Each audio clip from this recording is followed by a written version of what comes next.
Britain में corona vaccine Pfizer के emergency में इस्तेमाल की मंजूरी मिल गई है और यह अगले सप्ताह से उपलब्ध होगी। इस बीच भारत में दिसंबर के आखिर तक या जनवरी के शुरू में देसी वैक्सीन मिलने की उम्मीद है। एम्स के डायरेक्टर रणदीप गुलेरिया ने बताया कि उन्हें आशा है कि इस महीने के आखिर से लेकर अगले महीने के शुरू में कोविड-19 वैक्सीन के इमरजेंसी में इस्तेमाल करने की मंजूरी मिल सकती है। गुलेरिया ने कहा कि हमारे पास ऐसी वैक्सीन है जो ट्रायल के अंतिम स्टेज में है। उम्मीद है कि भारतीय नियामक इसे इमरजेंसी इस्तेमाल की मंजूरी देगी। इसके बाद हम लोगों को वैक्सीन देना शुरू कर देंगे। उन्होंने कहा, हमारे पास इस बात को साबित करने के लिए ज्यादा डेटा है कि वैक्सीन सेफ है। वैक्सीन सेफ्टी से कोई समझौता नहीं किया गया है। आपको बता दें कि सीरम इंस्टीट्यूट ऑफ इंडिया की कोविशील्ड वैक्सीन पर चेन्नई के एक वॉलंटियर ने साइड इफेक्ट का आरोप लगाते हुए 5 करोड़ रुपए के हर्जाने की मांग की थी। हालांकि कंपनी ने इससे इनकार किया था। गुलेरिया ने बताया कि 70 से 80 हजार वॉलंटियर्स को यह वैक्सीन दी गई है और किसी पर इस वैक्सीन के गंभीर परिणाम देखने को नहीं मिले और वैक्सीन सेफ है। चेन्नई ट्रायल के दौरान वॉलंटियर के आरोपों पर गुलेरिया ने कहा कि यह वैक्सीन के कारण नहीं हुआ होगा बल्कि किसी और वजह से होगा। उन्होंने कहा, हमने बड़ी संख्या में लोगों को वैक्सीन लगाई है।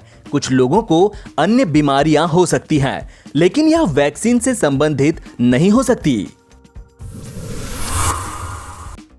दुनिया भर में जानलेवा कोरोना वायरस की वैक्सीन आने की सुगबुगाहट के बीच इंटरपोल ने दुनिया भर के लिए एक बड़ी चेतावनी जारी कर दी है। दरअसल इंटरपोल ने चेतावनी दी है कि वैक्सीन आने के साथ ही क्रिमिनल नेटवर्क भी फर्जी वैक्सीन के साथ लोगों को ठगने की कोशिश कर सकते हैं। आपको बता दें कि ब्रिटेन में फाइजर बायोएनटेक की कोरोना वैक्सीन को अगले सप्ताह से इमरजेंसी इस्तेमाल की मंजूरी मिल चुकी है। वहीं भारत में भी अगले महीने तक वैक्सीन आने की उम्मीद बढ़ गई है।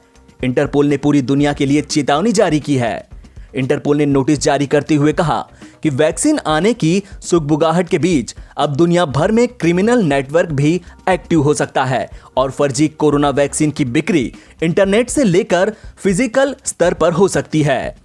आपको बता दें कि ब्रिटेन पहला ऐसा पश्चिमी देश है जिसने फाइजर की कोरोना वैक्सीन को लाइसेंस दिया है। इसके साथ ही ऐसे लोगों को फाइजर बायोएनटेक की वैक्सीन दी जाएगी जिन्हें इन्फेक्शन का ज्यादा खतरा है। सुपरस्टार रजनीकांत ने पॉलिटिक्स में अपनी एंट्री की ऑफिशियल घोषणा कर दी है। उनके फैंस इस अनाउंसमेंट का 24 साल से इंतजार कर रहे थे। 1996 में उन्होंने पॉलिटिकल स्टेटमेंट दिया था। उससे रिजल्ट पर बड़ा असर दिखा था। रजनीकांत ने ट्वीट करके लिखा कि अब सब बदलने का वक्त है।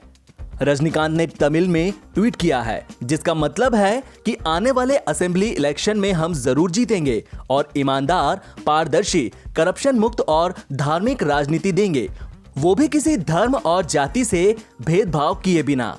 उन्होंने लिखा कि अब सब कुछ बदलने का वक्त है क्योंकि अभी नहीं तो कभी नहीं। रजनीकांत के ट्वीट के मुताबिक वे जनवरी में पार्टी लॉन्च करेंगे और 31 दिसंबर को अनाउंसमेंट किया जाएगा। रजनीकांत ने 1996 के चुनाव में उस वक्त रूलिंग पार्टी AIADMK के खिलाफ कैंपेनिंग की थी। पार्टी की मुखिया जयललिता थी। चुनाव का नतीजा द्रविड़ मुनेत्र कड़गम के पक्ष में आया था। इसके हेड करुणानिधि थे। तब से फैंस रजनीकांत के राजनीति में आने का इंतजार कर रहे थे। 31 दिसंबर साल 2017 को रजनीकांत ने घोषणा की थी कि वे जल्द ही अपनी पार्टी अनाउंस करेंगे और साल 2021 में तमिलनाडु के जनरल इलेक्शन में सभी 234 निर्वाचन क्षेत्रों से लड़ेंगे। दिल्ली में जारी किसान आंदोलन के चलते फलों और सब्जियों की आवक 50% घट गई है। इसकी सप्लाई पंजाब, हरियाणा, हिमाचल प्रदेश और जम्मू कश्मीर से होती है। हालांकि लोकल मंडियों में दाम स्थिर हैं क्योंकि आजादपुर से 60% सब्जियां दिल्ली से बाहर जाती है। बॉर्डर सील होने के कारण सब्जियां कम ही बाहर जा पा रही हैं। ऐसे में दिल्ली के लोगों के लिए पर्याप्त स्टॉक है। इस कारण कीमतों में स्थिरता है। अगर आंदोलन लंबा चलता है तो दाम में तेजी आ सकती है। आजादपुर मंडी के चेयरमैन आदिल अहमद खान ने बताया कि मंडी में रोजाना 12,000 टन फल और सब्जियों की आवक थी। यह बॉर्डर सील होने के कारण घटकर 6000 टन रह गई है। फिलहाल दिल्ली में फल और सब्जियों के दाम नहीं बढ़े हैं। दिल्ली की मांग के मुताबिक फल और सब्जियां उपलब्ध हैं, क्योंकि यहां से बाहर जाने वाली सब्जियां नहीं जा पा रही हैं। किसान आंदोलन के लंबा खिंचने पर दिल्ली ही नहीं बल्कि पूरे देश में फल और सब्जियों की कीमत बढ़ सकती है। नए कृषि कानूनों का विरोध कर रहे किसानों के आंदोलन का आज 8वां दिन है। एक और जहां केंद्र सरकार से किसान समूहों के प्रतिनिधियों की बातचीत जारी है, तो वहीं दूसरी ओर सिंघू बॉर्डर पर भीम आर्मी चीफ चंद्रशेखर किसानों का हौसला बढ़ाने के लिए पहुंचे। उन्होंने किसानों को संबोधित करते हुए केंद्र की मोदी सरकार को तानाशाह बताया। लोकतंत्र जिंदा रख रहे हैं किसान। जिस तरह सरकार तानाशाही कर रही है और झूठ पे झूठ बोल रही है, तो इन किसानों की वजह से आज पूरे देश को आंदोलन करने का बल मिल रहा है।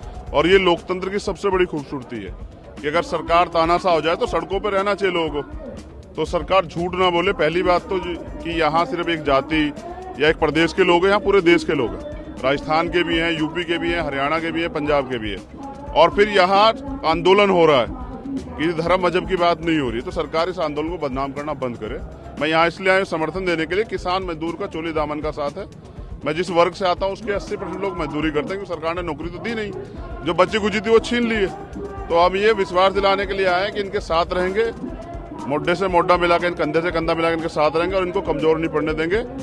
हम लोग इनके साथ हैं और अगर सरकार इनके साथ तानाशाही करेगी तो हम लोग सड़कों पे उतरेंगे। जेल, अगर इनको जेल भेजा जाएगा तो चंद्रशेखर सबसे पहले जेल जाएगा।